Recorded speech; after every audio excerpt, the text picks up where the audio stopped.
Today we're going to talk about how in the world do you trade earnings.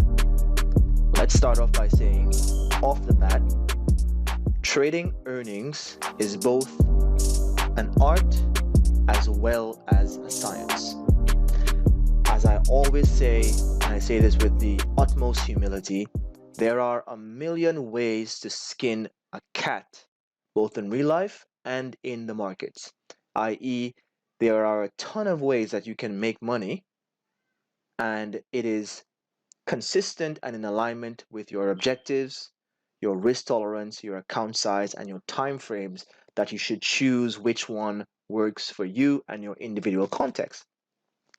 For example, there are people. Let's use the example of three different people. You have your regular white collar worker who may be professional working in an office firm that goes to work every day from 9 to 5, and at the end of the month collects a salary for their work. Whether they perform well, whether they perform poorly, whether they perform in between those extremes, they almost guaranteed their salary at the end of the month. Whereas you have people like real estate agents, for example, who work solely on commission. And so it is based on what they sell, um, they earn.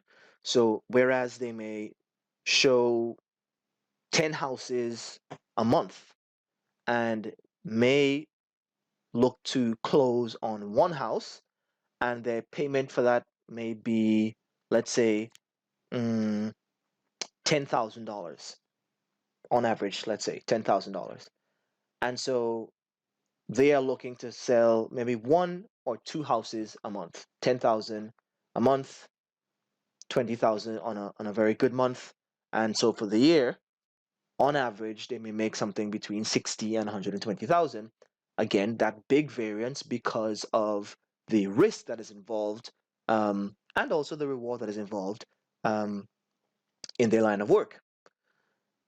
Third example, let's talk about tax accountants. Tax accountants who only uh, whose only subsistence takes place at tax season. So for, let's say, 3 months of the year, between January, February, March, and April, let's say 4 months of the year, they do all of their work within that time, and come April 13th or April 15th or whatever the deadline is, they are done for the year. So they make their money, all their money for the entire year between January, February, March, and April, and then they are off, quote unquote, retired for the rest of the year because they've made the bulk of their income in those first 4 months. Again, there are a million and one ways to skin a cat. Whether you're going to do it in the 9 to 5 salaried position, whether you're going to do it by commission and you essentially eat what you kill, and so you may have some off months, but when you do have on months, it pays for your entire year. And then you may have the example of the tax accountants who may make a lump sum of money in a short period of time, and that's it. It's fine for them. They live off the rest of that income for the entire year because it's in bulk. So tonight we're going to talk about and ask a few questions, and those questions are going to give us an idea. The answers to those questions are going to give us an idea as to how you should trade earnings or whether you should trade earnings at all. So the first thing that I want to speak about is your goals and expectations. I will be the first to tell you that many people are sold a dream and a pipe dream of trading being an easy exercise, it being a process that anyone walking off the street can do with little money and with little, even fewer training or skill set in this particular discipline. And I will be the first to tell you that that is not true. Because coming from a professional trader who trades for a living, who manages his own money, and who manages uh, money on behalf of the clients, trading is not simple.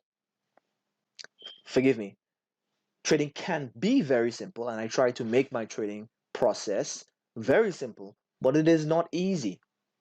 So, first of all, I want you guys to understand that the expectation that people who do this for a living and can very candidly admit to you that it is difficult should temper your expectations in terms of coming to the market for the first time or even coming to the market on a part-time basis. If you're inexperienced, it is not, just as sometimes easy as it may be marketed to you. So just be aware of that. First of all, in order to be successful, you must have a system that places risk management at the forefront of all the processes in that particular environment, in that particular system. And the reason that is because we all have finite resources. Just as lottery ticket owners or people who go to a casino do not take their entire life worth, they do not sell their homes, sell their cars, sell their boats, sell their yachts, sell their firstborn and thirdborn child to amass a sum of money to then go speculate with. It is just as similarly that you, as someone who is coming to the market, who wants to trade or who wants to use earnings as a catalyst to speculate on, then you have finite resources that you are bringing towards the market, that you're using as risk capital. And so, because we know that earnings are binary events, i.e., well, actually, it's not binary. It can have more than two outcomes, and we'll speak about that. Something can go up on earnings, it can go down on earnings, and the option sellers delight. It can actually stay flat and not particularly move very much on earnings. So when you're working within that paradigm of up, down, or flat, but you don't know which of the three it is going to be, you have to be very careful in terms of how you manage your risk. So then the first question that you need to ask is, what is your risk profile? What are you willing to lose? How much capital are you bringing to the market to interact with, to express hypothesis, to express an opinion on the market direction of a particular security or investment vehicle? What are you bringing to the market and what do you expect to return from it? What percentage return are you expecting from it? For example, everyone's account is different. If I were to say to you, you start a small account, for some people that may be $5,000. A small account is $5,000. For some people, I say a small account, and the first thing that comes to the mind, okay, well, 50 grand is small for my net worth and how much I'm willing to risk. For some other people, 5 million may be a small account, depending on, again, on what we've spoken about from the beginning, your risk tolerance, your means, your account size, your time frame, and your skill set. The skill set that you are bringing to the market in order to engage with it to extract in an attempt to extract value and wealth from it. So you need to answer that question and have a very clear objective in mind in terms of what it is that you're trying to achieve. For example, someone may say to me, you know what, Shane, I have $5,000. Can I take this $5,000 and turn it into 50? And the short answer I will say is yes, it is possible. Just as I always say in my pre-market insights every morning, as traders, we must be aware of and be accept in our decision making process and the framework in which we interact with the market that anything is indeed possible, but we must plan for, prepare, and align ourselves with, more often than not, what is most probable. So if you would ask me the question, could I take $5,000 and turn it into 25,000 playing earnings or playing simply speculating in the market? And in this case, we're talking about using derivatives, using the leverage that options offers you, whether on equities or on equity indexes. I would say yes, it is possible. I have done it before, and I know many others who have done it before. And there are many of them who are operating on Twitter on a day-to-day basis. However, having done it before myself and knowing people who have done it before, I will also say to you that it is not something that is probable for someone who is A, inexperienced, B, does not necessarily know how to interact with the market on a regular basis, much less in high stakes scenario where you can either win big or lose it all. It would not be my recommendation. In fact, I would try to steer you away from that, and I would ask that you cut your teeth and you grow your risk management, your account management, your your trading psychology development on tactics and strategies that have higher win rates so that you are able to last longer. So you're able to flex your risk management muscles, your risk tolerance muscles as you go along, and as you develop some consistency and you have some profits, i.e., some house money to play with, then by all means you can put that into a separate account and put that designate that as risk capital for more speculative plays, which earnings is absolutely the most kind of speculative play that you can seek to engage with, which as a result makes it such a profitable enterprise potentially, or such a disastrous enterprise. So the first tenet that we want to put down today is that you must always assume that if you are buying premium into an earnings event or into um, some sort of announcement, for example, the non-farms payroll that comes out on the ever so often on a Friday, or you're playing a Federal Reserve interest rate announcement. So you're speculating on how the market will respond to that interest rate announcement, whether they cut interest rates, whether they're tightening, whether they're easing. You want to speculate on the market reaction to the upside or to the downside. The first tenet of trading those sorts of speculative events or catalyst driven opportunities is premium bought must be fully accepted that it can and will go to zero, i.e., you can lose all of it. And you have to be comfortable with that in order to properly size and properly divide your account into, how shall I say, tranches from which you then use to play or number the plays that you make on those sorts of speculative events. So, if you assume that your premium is going to go to zero, just like when I advise clients for the first time and they say, okay, how much money do I need? And, to begin investing, I always tell them, okay, it is risk capital that you're putting into the market, not money that you need to pay your rent, not money that you need to feed your children, not money that you need to, uh, you know, pay uh, household living expenses, utilities, nothing of that sort, nothing that you need in the short term in order to continue your current lifestyle and way of life.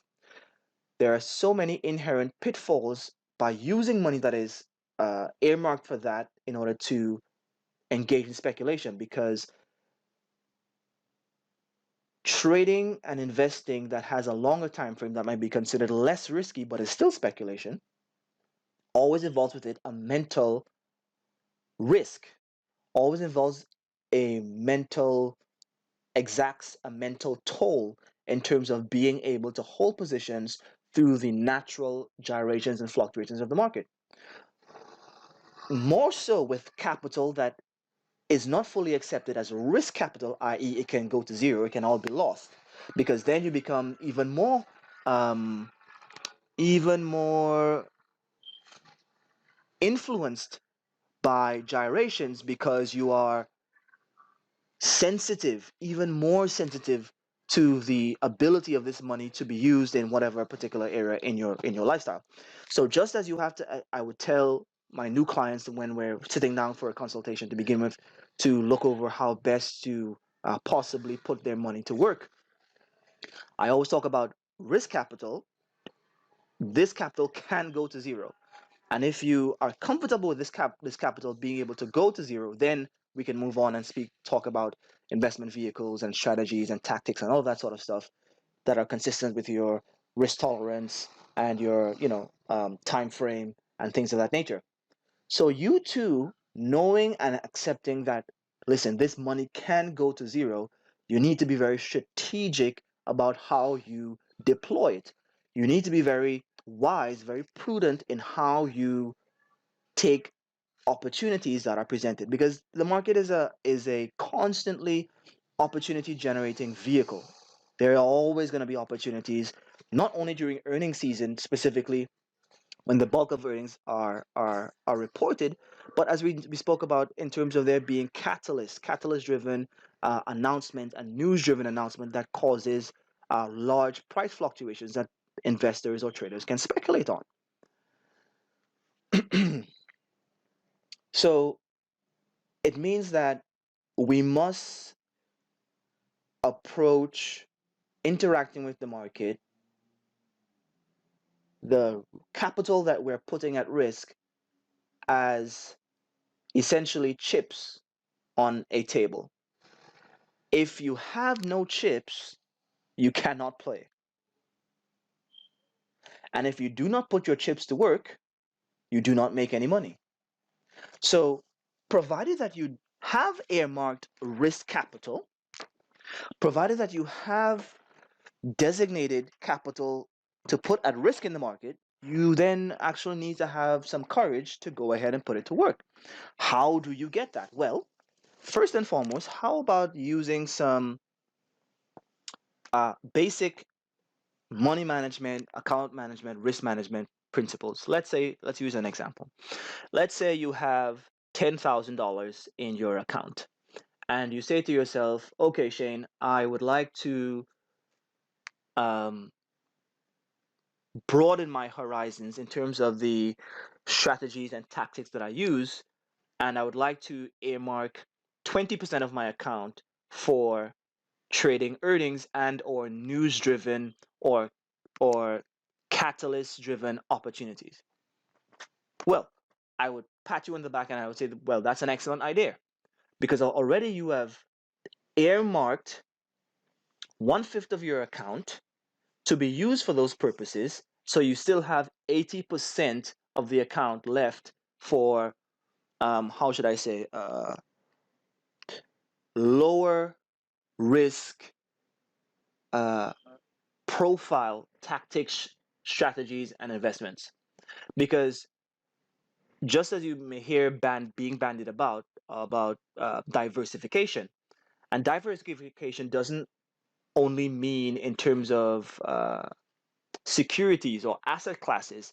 What diversification attempts to do is to have a blend of risk profiles of assets or vehicles that have different risk profiles, so that the volatility in a portfolio is within the risk tolerance of that particular investor or trader.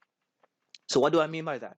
Okay, so we have what we call very high beta names, i.e., they move around a lot compared to the index. So names, for example, like Netflix, names like Nvidia, names like AMD, names like Tesla, names like Shopify. These names are names that have tremendous price moves, tremendous price moves that are well outside of multiples of compare as compared to the index, the S&P 500 per se, or the Nasdaq. Those are called, would be classified as volatile instruments. So instruments, for example, like IBM, Intel, Cisco, Microsoft to a certain extent, Costco, Walmart, those sorts of names, sorts of household mom and pop kind of, you would think, dowdy names, have lower volatility profiles, i.e., they do not necessarily move around as much, particularly compared to the quote unquote volatile basket that I just referred to. So when you have a high beta portfolio and you throw in some lower beta portfolio, the lower beta names into that portfolio, the mix of the high beta and the lower beta, because they're not low beta, all of those names are not necessarily low beta, but when you put high beta and low beta together, you get a mix in the middle. And just as in the high beta group, there are actually movers that are outsized for that particular group, because you may actually say names like AMD are terribly high betas, that AMD and Tesla. Let's pull up a chart of those two. Look at the way that this thing trades. I mean, literally all over the map. AMD 5% moves intraday is almost, regular fare. Whereas for example, something like we spoke about Cisco,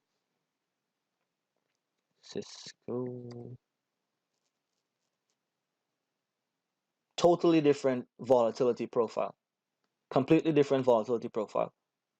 Look at that area of consolidation, and even look at the range of the bars. And of course, the range of the bars, you have to compare that to uh, the uh, the absolute value of the pricing as well. But my point is to say that when you mix high beta and low beta, you get something in the middle. And this is where diversification comes in, not only in asset classes, but in volatility uh, weighting as well.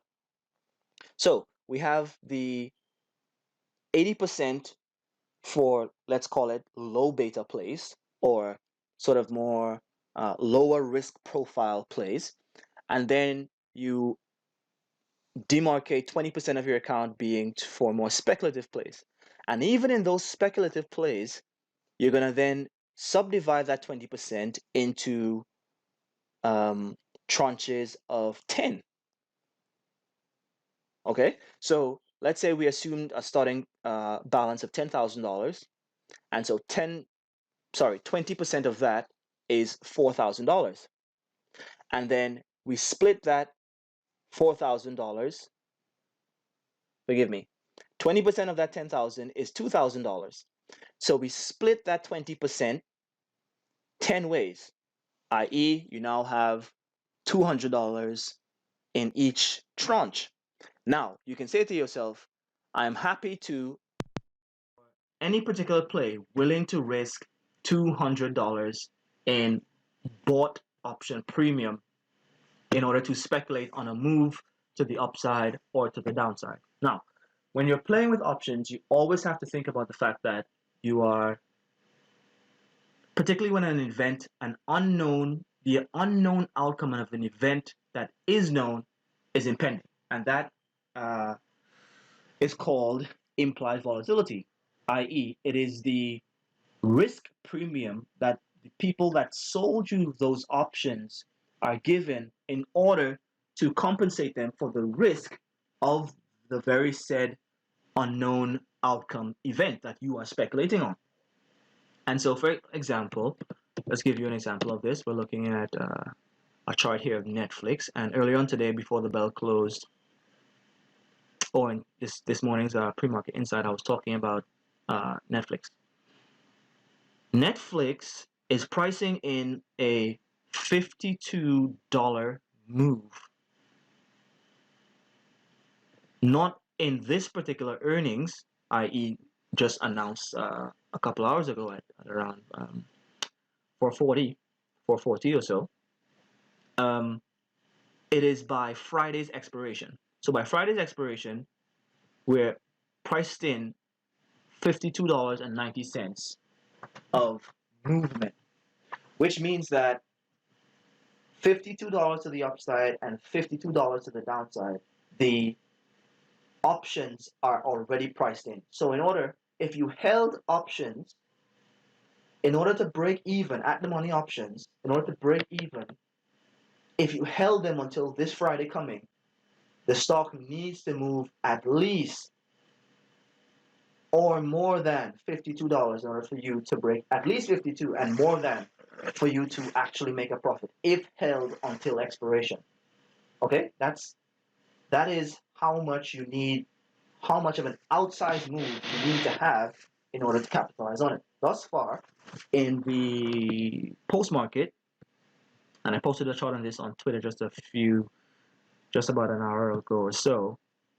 In the post market, Netflix traded up, I believe, to 480, traded down to 421, so a high of 485 and a low of 421, and is now trading in between that range. So this is the risk that you always run when you purchase options. Because there is so much implied volatility already priced in and sellers of those options have taken in that premium, it serves as a buffer for them to take the risk of a very large outsized move to the upside or to the downside. And I actually did give a trade right at the end of the bell. I put on a trade for the selling, I believe, of the 380, 370 put, and a selling of the 500, 510 call, I think, for just about 320 in premium. But we'll go through the details of that a bit later or tomorrow. So, but today I just want to stay high level and big picture ideas, and we'll probably have a follow up to this how to trade earnings as we go through specific names and how you go about putting asymmetric risk to reward, not only in using technical analysis but also using option theory as well. So continuing on with dividing the pot up into 10. So now we have 10 opportunities with which to speculate. So using the tenets of money management, let's just do a very small calculation. Let's say on each play of $200, you expected to have a return of, let's say, $600 or 3x your outlay. Okay? So you risk 200 in an attempt that the security moves in an outsized way, whether to the upside or to the downside, depending on your particular bias, and you expect to be able to cash out that $200 invested for 600. Okay, fine. So you've made a profit of 400. So let's say essentially this were to have the odds of flipping a coin. Let's say, for example, no stock would just sit and not move in an outsized way. It would move in an outsized way, higher or lower. So you would either, your premium spent would either go to zero. Let's say if we're considering a coin toss here, your premium spent would either go to zero or it would go to 600. That means on 10 attempts, and let's say your strike rate was 50, okay? So on 5 attempts of those 10, it would go to zero, i.e., you would lose 5 times 200, which is $1,000. So on 5 attempts, you lose $1,000. That's fine. On the other 5 attempts, however, you make $400. Because remember, we make 600, and of course, we pay 200 to begin with. So we make 400. So 5 by that 400 is 2,000. So net, if we have a 50% win rate, net, we will make $1,000. So that system actually does have positive expectation.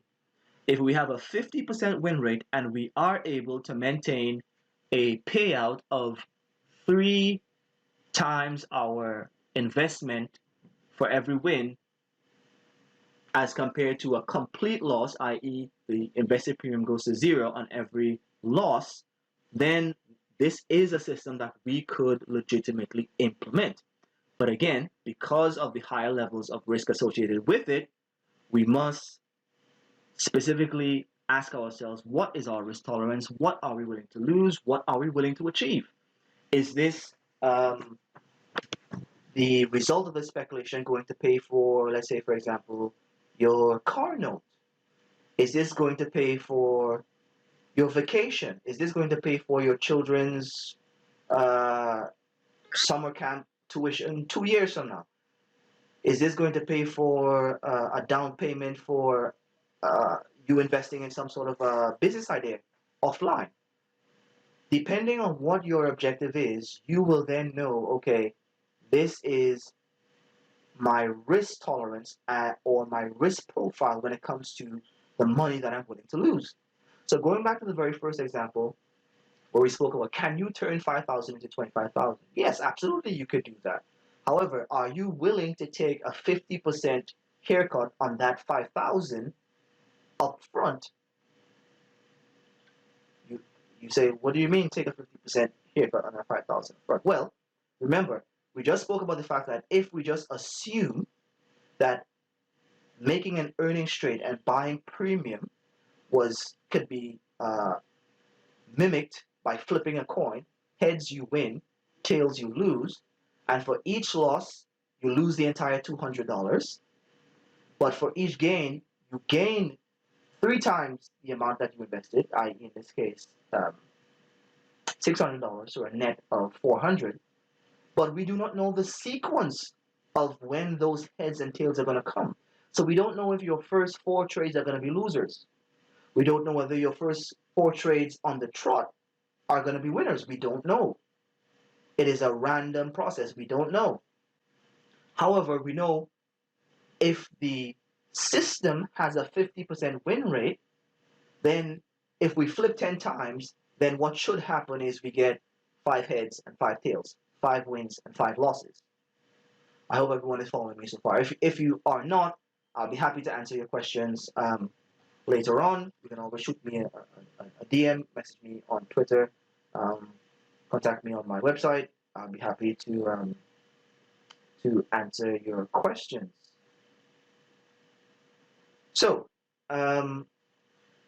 getting back to the example, having divided your account into tranches, you now have the ability to work on different strategies and different tactics that have different risk profiles, whilst still having the opportunity to take advantage of the volatility that higher risk profile pure speculation plays like earnings provides. I just heard a clip from in passing from a former astronaut, and I thought it was so apt to come to share with you guys this evening. And that was, he said, astronauts do not go into space crossing their fingers. And, fingers crossed, when you're wishing someone good luck, fingers crossed, this turned out well for me. The guy said, astronauts do not go into space crossing their fingers. That is not a way that they can manage risk. That is not a way that they can successfully manage risk.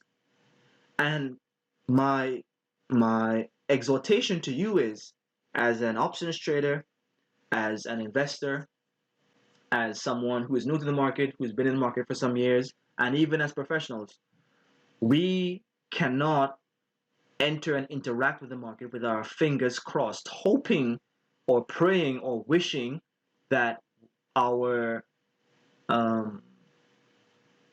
activity is going to bring us a fruitful return. No, we have to develop a system whereby we're able to manage risk. And so that example that I gave you before in terms of mixing your portfolio with clearly demarcated funds for lower beta, lower risk, lower volatility opportunities, having a clearly defined part of your portfolio for higher risk, higher beta, higher volatility plays, and then even giving yourself many opportunities, i.e., many coin flips to be able to quote unquote until your system gets around to paying you for the coin flips that um, you are just naturally going to lose. You can even create new accounts. So you can create an account specifically for trading earnings because sometimes the danger is you're not exactly able to see what benefit certain strategies or tactics have if you keep them all mixed in one account. Just like sometimes I always say, do not also mix and change your goals based on the profitability of your particular system. I'll give you an example. Let's say you have a yearly goal of turning $10,000 into $50,000, as was once my goal at one time, and I've achieved. Let's say in the first month you turn that $10,000 into $20,000. Are you then going to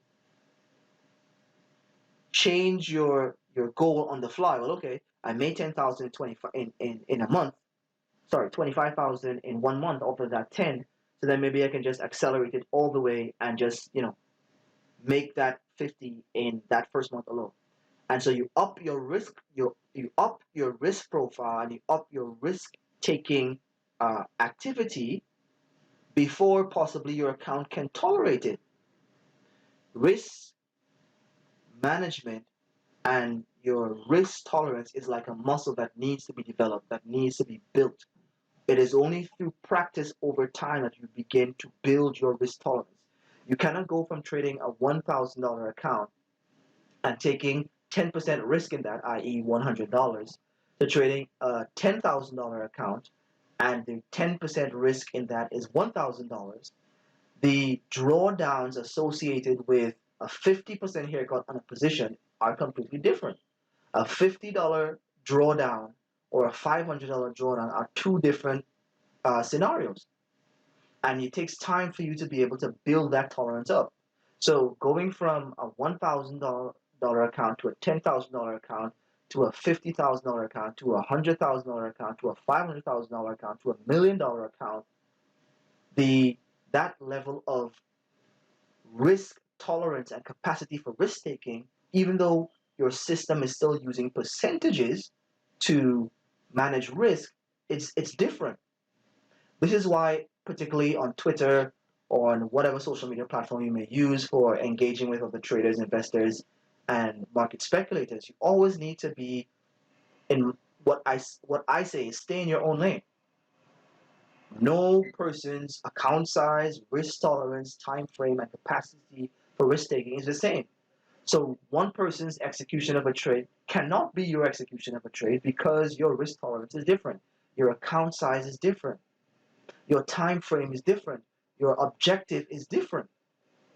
So you have to stay in your own lane by clearly defining what are your objectives. You have to stay in your own lane by understanding what type of risk you are able to take consistent with your account size and your particular time frame in order to give yourself time for your positive expectation system to play out.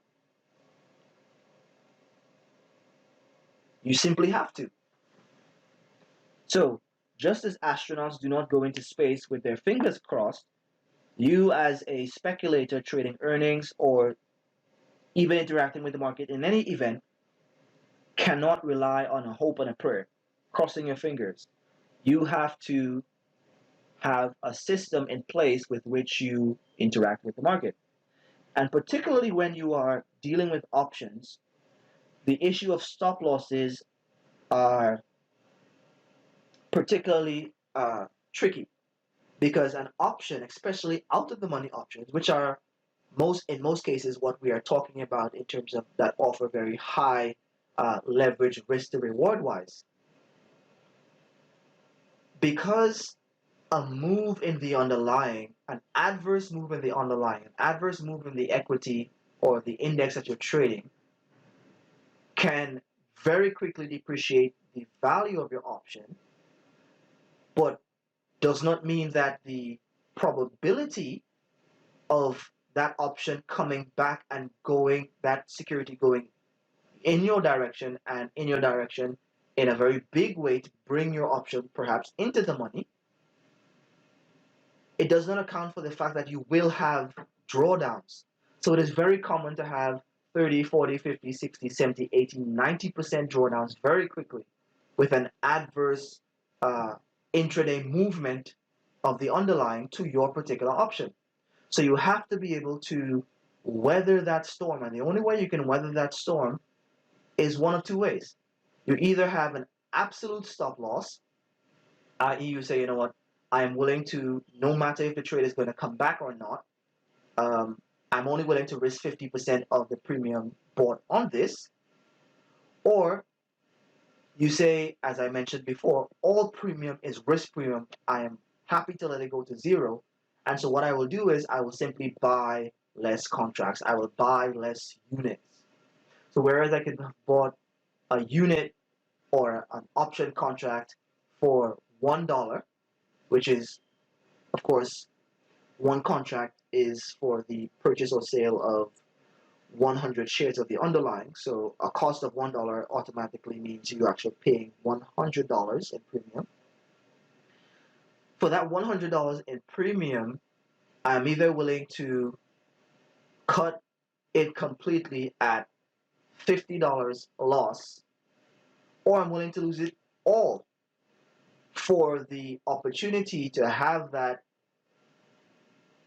profitable move in my direction that could probably take it into 100, 200, 300, or $400 return. Whatever is the percentage that you are playing for based on the technicals and the sentiment that you see in the particular security that you're looking at.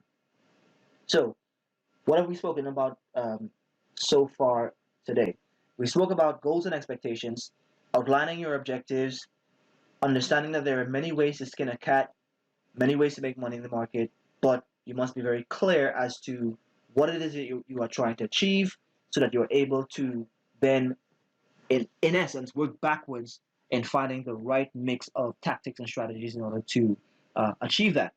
We spoke about if you are trading earnings, which are probably the most speculative of um, types of opportunities, you have to implement money, risk, and account management, particularly when you are using options, because when an unknown outcome is known to be coming, i.e., the earnings announcement, whether the stock is going to go up or down, or the Federal Reserve announcement, whether they're going to cut or tighten and by how much, option sellers are compensated for taking the risk of selling you those options by something known as implied volatility. So there is a buffer that they receive in order to protect themselves against the movement of the underlying moving too far against them. As an option buyer, you need to be aware of that in terms of what is the expected move and understand in terms of sentiment if risk asymmetry is in your favor. And we'll just take a quick look at Netflix and we'll wrap it up here for this evening because we're clocking just about 45 minutes now. We'll take a look at Netflix and what I've been saying all week in Netflix, which is that actually let's go down to the 4-hour chart and we'll take off the after hours. So we'll just take a quick peek. 485 to the high and 421 on the downside. So this was Netflix in a very, very nice consolidation here between 358 and a high of around 384. Netflix was trading in this range for just about a week and a half. Everyone knew that earnings was coming up on 421.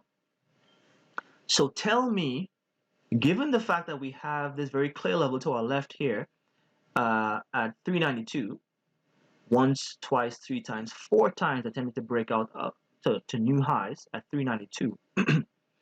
Tell me, with a week before earnings, the stock moves from a low of just around 363 in a matter of 4 days, from 360 approximately to 450. So essentially the stock moved 90 points. 90 points on a $360 stock. You're speaking about 25% of its price. So pre-earnings, you actually got a 25% move to the upside, breaking to all-time new highs. What on earth, after a 25% move before earnings, without having to speculate on whether the stock is going to move even further on earnings, how much more upside could this thing possibly have in the short term? Well, I don't have a crystal ball. So the answer to that is I don't know. But again, as I've been saying before, your job is to assess risk, and particularly assess risk asymmetry. At this point, with a binary event coming up, the risk is clearly to the downside, particularly when we think of the fact that we know that price has a tendency to retest breakout levels. So I would not have been getting long Netflix here into earnings. In fact, if anything, what I would have been doing, it would be looking for a short in Netflix, because we have added 25% of the securities price in 4 days. And again, not to say that this is excessive by some measure. It is atypical, but not necessarily atypical for this name, which is a very volatile name. But even so, given the extent and the quickness, for want of a better word, of the move, I would not be leaning long into that event and spending premium to do so. This is where understanding sentiment comes in.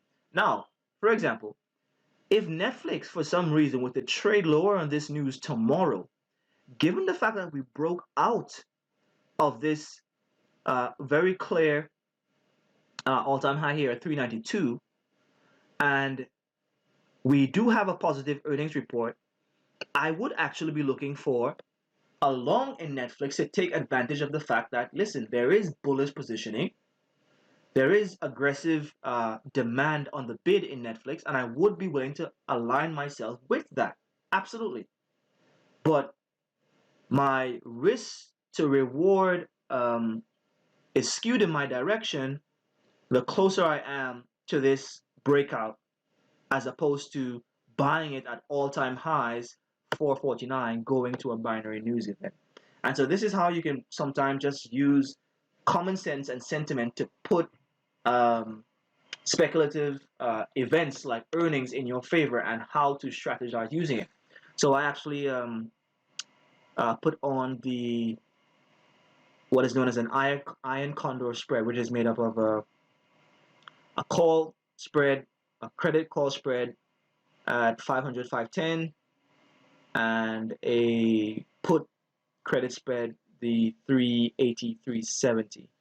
So provided that Netflix stays between above 380, and there's clear support for that 380 level, given these clear areas of consolidation that you can see here, and the bullish demand that if Netflix were to come back down into 392, we probably would have buy the dippers there on force, trying to take advantage of a nice dip to possibly speculate on further upside. Whereas we have people who participated in this move up who would now be happy to take profit at 450 or possibly 460, 470, 480 before the round number psychological level of 500 comes in. So this is, again, how you can use common sense, some know-how, and some skill, being aligned with having option theory in your favor, knowing that implied volatility is going to come out of this tomorrow and all through the rest of the week, to make high risk to reward trades and trading systems. All right, so we'll leave it there for this evening.